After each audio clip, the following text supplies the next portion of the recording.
Assalamualaikum warahmatullahi wabarakatuh. Kita jumpa lagi pada part 7, masih lanjutan tentang proses metalurgi nikel, yaitu untuk bahan baku baterai.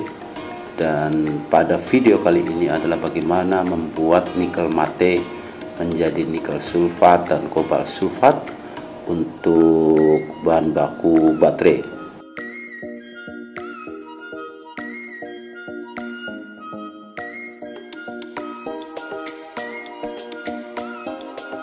Ini adalah pada video part 6. Silakan teman-teman kalau mau lihat bagaimana membuat nikel mate. Ini adalah proses granulasinya yang kemudian menjadi mate. Kita lihat di dalam layar monitor ini adalah produk dari proses pirometalurgi, yaitu nikel mate Ni3S2 yang selanjutnya akan diproses. Ini adalah negara produsen nikel mate dunia, yaitu ada di Kanada, Australia, Afrika, termasuk Indonesia. Indonesia ini adalah PT Vale Inco yang memproduksi nikel mate.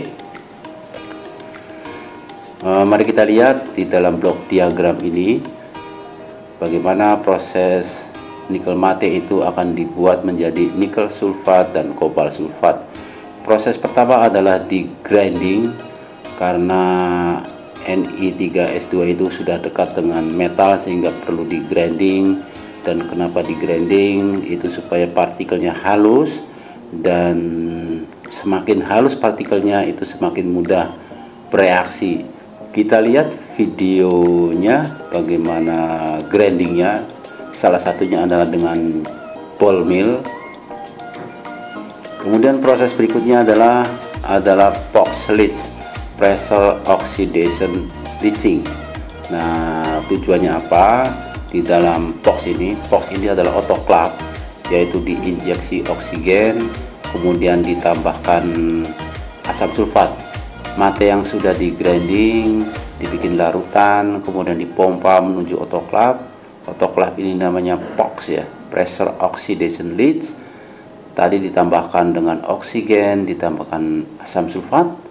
Oksigen ini tujuannya untuk oksidasi nikel mate dan metal sulfit yang berikatan, sulfur yang berikatan dengan metal-metal di dalam mate.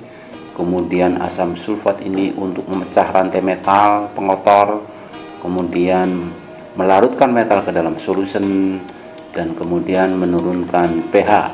Jadi box ini diinjeksi dengan O2 dan dengan asam sulfat. Nah, itu disebut oxidative leaching in sulfuric acid. Jadi proses oksidasi juga di leaching juga dicampur dengan asam sulfat. Tekanannya box ini adalah sekitar 10-15 bar, dan temperaturnya itu adalah sekitar 135-200 derajat Celcius. Ini lebih rendah dari autoclave yang di HPAL. Nah, di dalam box ini oxidative leaching ini Ni3S2 ini kemudian dipecah, kemudian menuju NiS supaya mudah bereaksi dengan oksigen. Nah, kemudian oksigen itu mengikat sulfur, dan nikelnya adalah berikatan dengan sulfat sehingga membentuk NiSO4, larutan NiSO4. Nah, kembali lagi pada diagram power bags. Jadi dari diagram power bags ini kelihatan Ni3S2 ini sudah mendekati metal ya, sehingga perlu dicampur asam sulfat sebelum dioksidasi. Jadi dari power bags ini makin ke bawah itu makin metal, makin ke atas itu makin menjadi larutan. Ini kelihatan kenapa ditambahkan asam sulfat di dalam proses oksidasi. Silakan teman-teman lihat penjelasannya pada part 2 dan part 3 mengenai diagram power bags ini. Berikutnya adalah proses nomor 3, itu solid liquid separation, yaitu presipitasi. besi ya, FeOH2.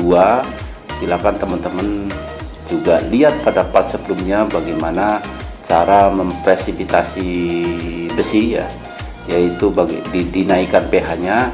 Nah, kalau dalam proses ini itu adalah diinjeksi amoniak. Jadi diinjeksi amoniak, dinaikkan pH-nya supaya besinya terpresipitasi. Berikutnya adalah proses solvent extraction. Solvent extraction-nya adalah cobalt extraction dan nickel extraction, yaitu dengan solvent extraction. Pada prinsipnya itu adalah larutan yang dari proses solid liquid separation sebelumnya dialirkan kepada solvent extraction. Ya, pertama itu kobalt dulu diekstraksi, dipisahkan kobaltnya, kemudian berikutnya adalah nikelnya diekstraksi. Nah, itu ada scrubber, kemudian ada stripping, karena ini adalah gas amoniak sehingga gasnya itu di scrubbing, atau ada gas lain ya seperti SO2 itu di scrubbing, tetapi utamanya adalah amoniak. Amoniak di stripping, kemudian dibalikin lagi. Tujuannya adalah untuk menghemat amoniak. Selanjutnya setelah itu kobalt dikristaliser dan produknya adalah kobalt SO4 7H2O. Nah, sedangkan nikel sulfat itu adalah sama seperti di atas ya, nikelnya terpisah, kemudian produknya adalah NiSO4 6H2O.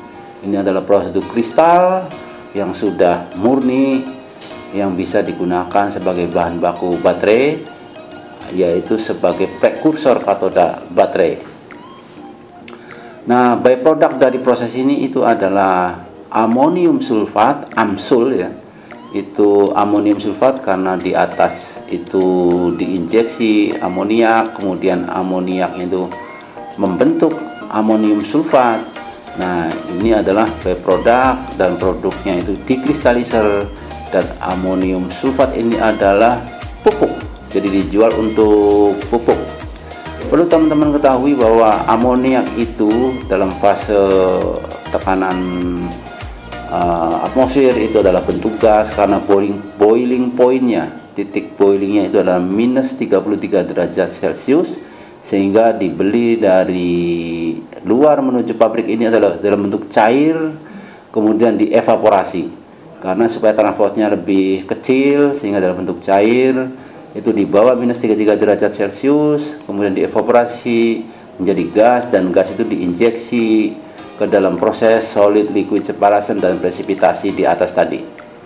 Selanjutnya pada gambar ini kita sudah mendapatkan produk nikel sulfat dan kobalt sulfat baterai grade yang selanjutnya akan diagitasi, kemudian disintesis, di drying, kemudian dicampur dengan lithium untuk membuat katoda baterai.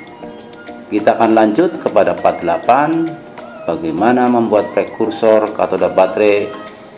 Demikian, Assalamualaikum warahmatullahi wabarakatuh.